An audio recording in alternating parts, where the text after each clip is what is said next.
खेलो India हुआ है, इसमें 80 करोड़ रुपए का बजट स्वीकृत हुआ, जिसमें 20 करोड़ रुपए सेंटर ने दिए और 60 करोड़ रुपए का चूना हमारी सरकार ने लगाया।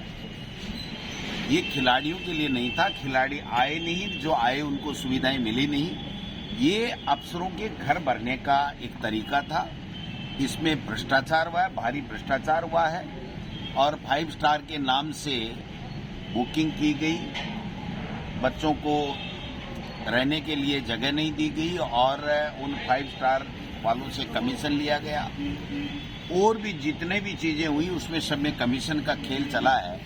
और एक अधिकारी तो जो पहले एनएचएम में भी उसके ऊपर सवाल उठे थे, उसके लिए तो लोग ये कह रहे हैं कि भारी भ्रष्टाचार उसने किया है। तो मैं समझता हूं कि मुख्यमंत्री जी को अगर संज्ञान में नहीं है तो उनको इस बात को संज्ञान में लेना चाहिए। और जब खुद का विवेक काम नहीं करता है तो फिर पर्चियों से चलते हैं और पर्ची आ गई कि आपको कराना है, वरना इनको कहना चाहिए था कि साहब खेलो इंडिया भारत सरकार की जो स्कीम है, तो आप इस योजना के ऊपर भारत सरकार पैसा दे, हम पैसा क्यों दें। और कई जगह भी दिया था लेकिन कई स्टेटों ने मना कर दिया और इन्होंने मना करने की हिम्मत जुटा नहीं पाए। ठीक है, खिलाड़ियों के लिए खेलने की व्यवस्था होनी चाहिए, लेकिन भारत सरकार बजट दे और यहाँ पर भ्रष्टाचार नहीं हो, ये सुनिश्चित करने का काम भी तो इस सरकार का था। लेकिन ये तो क्या मैसेज की राजनीति करते हैं। आज इनके पास 2 साल बाद में लोगों को तनख्वाह देने के पैसे नहीं है और भ्रष्टाचार की गंगा बह रही है। तो मैं समझता हूं कि ये प्रदेश की जनता इनको देख रही है, ये माफ नहीं करेगी। खिलाड़ी तो रोते हुए गए, खुद की टैक्सी करके गए और खाना भी किसी दोस्तों के यहाँ जाकर के उन्होंने खाना खाया। तो फिर किस बात की व्यवस्था थी। केवल ये मोदी जी को बताना कि देखो हमने ये खेलो इंडिया कर दिया और आप राजी रहो और हमारी पर्ची सलामत रहे। तो इस तरीके की व्यवस्थाएं राजस्थान में चल रही है, जो राजस्थान के खिलाड़ियों के लिए और प्रदेश के लोगों के लिए बहुत नुकसान। एक लड़कियां भी तो घुसपैठिए घुसे किसके समय में? 10 साल में क्या कर रहे थे? खुद ही घुसपैठिए बने बैठे थे। आप बताओ, खर्रा जी को कहो कि भाई 10 साल में कितने घुसपैठिए आपने निकाले, तो वोट नहीं देगा तो वो सब घुसपैठिया है। भारत की नागरिकता चेक करने का अधिकार चुनाव आयोग का नहीं है। ये तरीका नागरिकता चेक करने का नहीं है। ये केवल भारत का नागरिक है, वो आदमी एक वोट देने का अधिकार रखता है।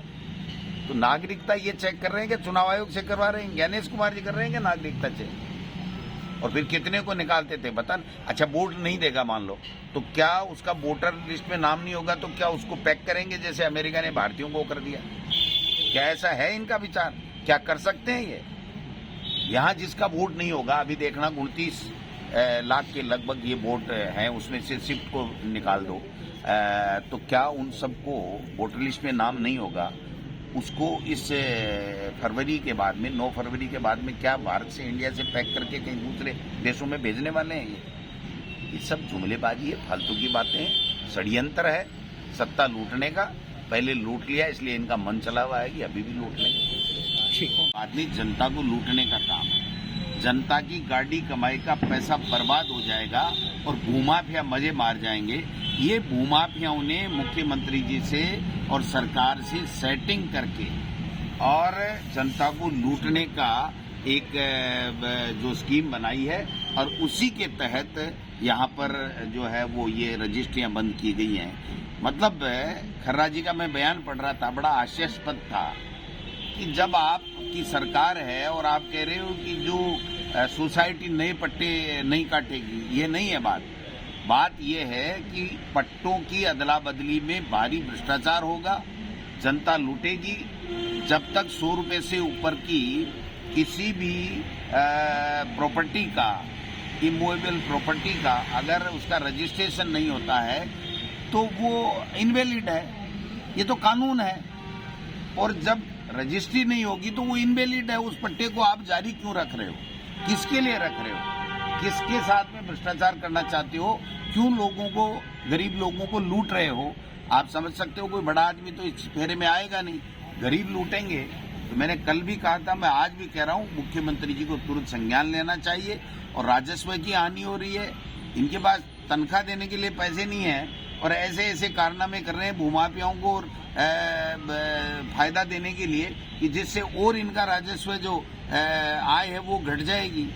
तो ये कौन सी नीति है? ये नीति केवल भूमाफियाओं की है। ये तो चोचलेबाजी कर रहे हैं। जो हमारे हैं तो उनको सबको बुलाया है और उनके फीडबैक ले रहे हैं कि भाई कौन कहाँ से कितने लोग कैसे जाएंगे, उनके लिए साधन की व्यवस्था करनी है, उनके लिए खाने की व्यवस्था करनी है, सर्दियों का मौसम है, उनके रहने के लिए व्यवस्था करनी है और सही समय के ऊपर लोग पहुंच जाएं, क्योंकि राजस्थान से भारी संख्या में लोग जा रहे हैं। इतना उत्साह है कि आप देखना कि उस दिन रेला लगेगा। तो ये सारी व्यवस्थाएं देखने के लिए हमने आज कुछ और आज और कल 2 दिन प्रदेश के महत्वपूर्ण नेताओं को बुलाया, उनसे चर्चा करेंगे और वोट चोर गद्दी छोड़ महारैली, ऐतिहासिक रैली होगी। उसके बाद में ये इनकी आंखें खुलेंगी कि हम जो बेईमानी चुनाव आयोग से मिलकर के कर रहे हैं, ये देश के संविधान और लोकतंत्र को इससे खतरा हो रहा है। तो आप देख सकते हैं SIR में अभी जो आई है सूचना कि साहब ये हो गए, वो जो मैं कह रहा था वही आंकड़ा हो रहा है, वही आंकड़ा हो रहा है। जैसे फॉर एग्जाम्पल सीकर में 60,000 से ज्यादा लोगों को तो ये आइडेंटिफाई नहीं कर पाए। वो तो शिफ्ट ASD तो अलग है, ASD का अलावा आइडेंटिफाई नहीं कर पाए और समय अवधि इनकी पूरी होगी। तो ऐसा पूरे प्रदेश में हुआ होगा कि उनको आइडेंटिफाई नहीं कर पाए, तो आप फिर किस बात की SIR कर रहे हैं? किसी को वोट से वंचित करने का मतलब है, इससे बड़ा कोई लोकतंत्र के लिए कोई खतरा नहीं हो सकता है। तो ये जो साजिश रच रहे हैं अपनी राजनीतिक रोटियां सेकने के लिए, देश के लिए खतरनाक है।